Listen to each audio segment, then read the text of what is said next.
Welcome back to Exciting Europe. When you think of Rome, grand basilicas like St. Peter's or ancient marvels like the Colosseum might spring to mind. But tucked away near the Pantheon lies the Basilica of St. Mary of Minerva, a Gothic masterpiece with a fascinating history and artistic treasures, including Michelangelo's Christ the Redeemer, the Carafa Chapel by Filippino Lippi, and the tomb of St. Catherine of Siena.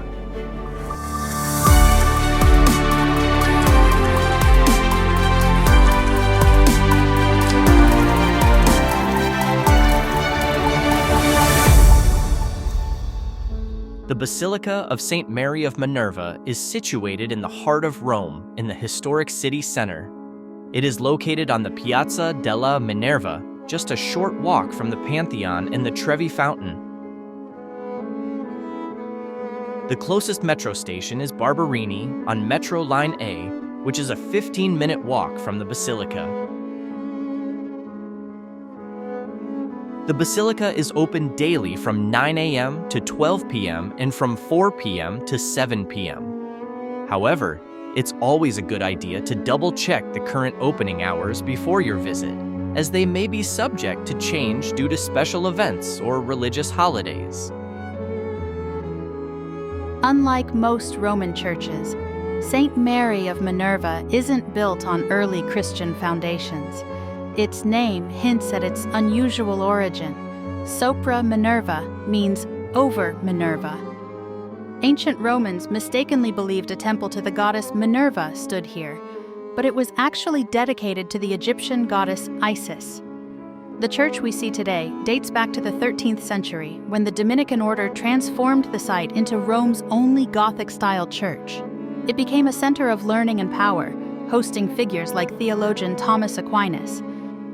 Before entering the Basilica, let's talk about this interesting sculpture in the square, an elephant and an obelisk, popularly called Minerva's Chick.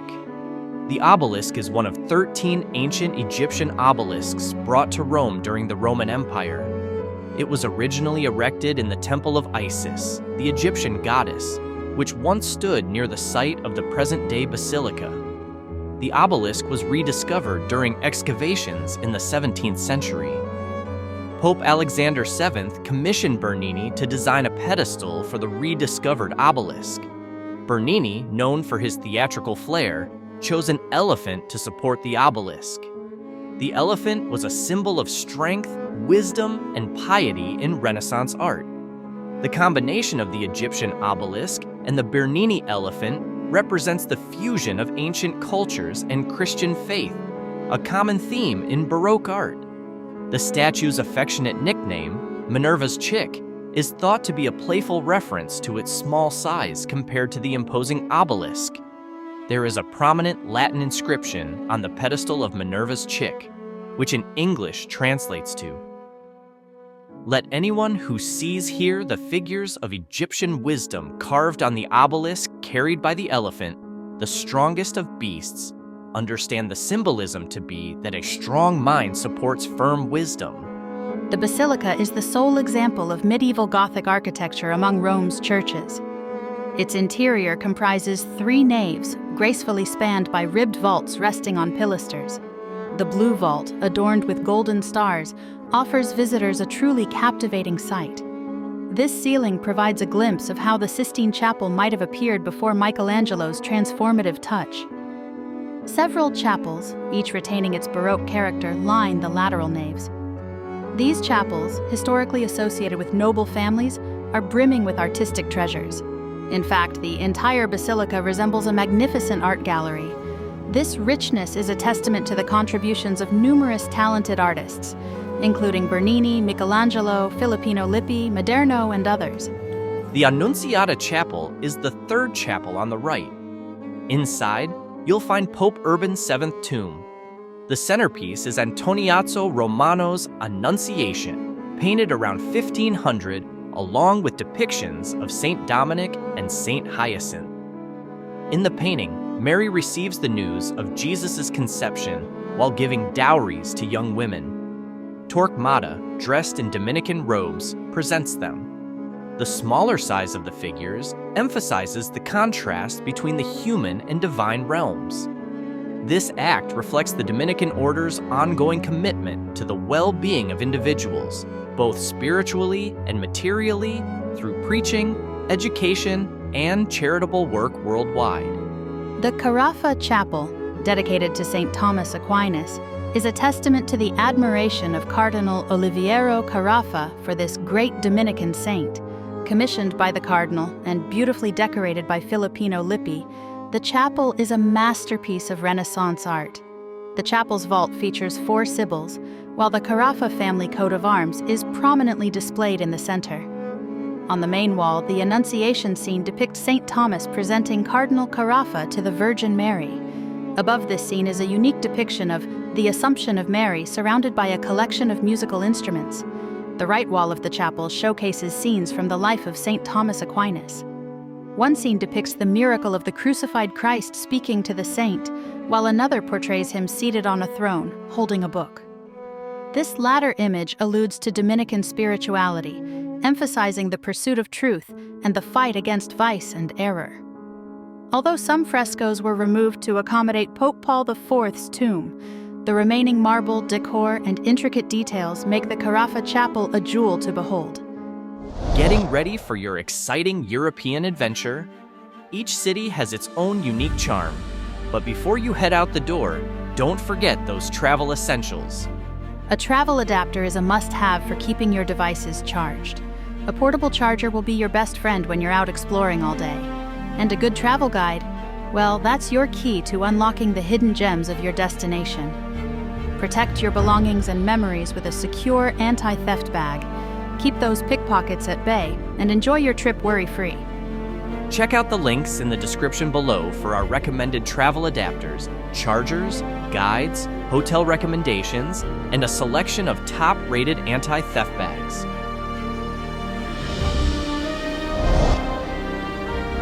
Michelangelo's Christ the Redeemer, a 205 centimeters or 6.7 feet marble statue, depicts a resurrected Jesus. Commissioned in 1514, it encountered a setback when a black line appeared on the marble face, forcing Michelangelo to restart. This initial version is believed to be the statue of Saint Sebastian in the Aldobrandini Chapel. The final statue, completed in 1521 with the help of a student, was initially nude, with the bronze loincloth added later. Michelangelo aimed to portray Christ's power through a strong physique, embracing the instruments of his passion. The cross, more than decoration, supports the entire figure, symbolizing the strength of faith. This statue represents Christ's resurrection, the cornerstone of Christian salvation. Christ gazes towards an unseen audience, a face radiating love. For the Dominican guardians of this treasure, the statue is a powerful tool for preaching, captivating countless visitors with its beauty and majesty. The basilica also houses the tomb of the renowned Dominican painter, Fra Angelico. His famous works can be found in Florence's St. Mark Convent, the Vatican, and other locations, as he served multiple popes. Fra Angelico's artistic style blended the new Renaissance and traditional medieval art. He incorporated light and perspective into his masterpieces, influencing artists like Filippino Lippi, whose paintings are in the Carafa Chapel. In 1982, Pope John Paul II declared Fra Angelico blessed, recognizing his unique blend of faith and artistry. The same pope later proclaimed him the universal patron of artists. This is the chapel dedicated to Saint Dominic, founder of the Dominican order. The central canvas depicts the Virgin Mary presenting his image, a recent copy of a work by Fra Angelico.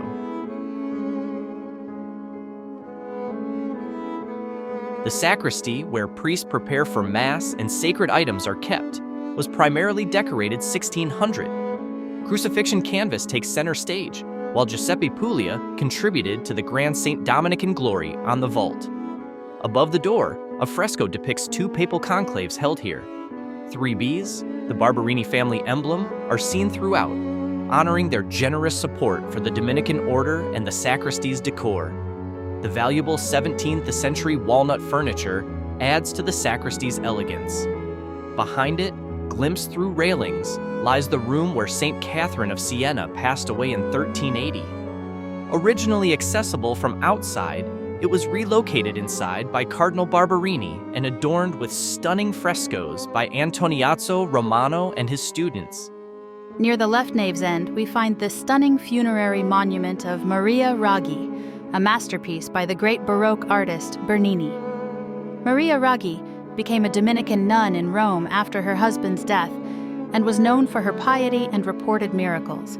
Commissioned by her family and completed in 1647, the monument features black and yellow marble, with a golden bronze drape showcasing Maria's portrait held by angels. This flowing drape was a groundbreaking artistic innovation, as Bernini captured the ephemeral nature of funeral monuments in permanent marble.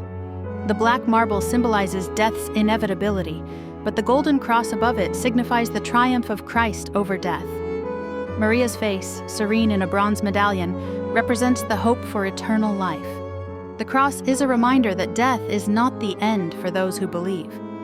This artwork's ethereal quality, with marble resembling silk, evokes a deeper message. It reminds us that those who embrace a life with Christ find comfort and salvation in death, reflected in Maria Raggi's peaceful expression. Beneath the main altar of the basilica lies the marble tomb of St. Catherine of Siena, a Dominican laywoman and doctor of the Church. The 15th century tomb, restored recently, depicts her body resting on a cushion. Two angels hold an inscription identifying the saint, St. Catherine of Siena of the Order of Penance of St. Dominic.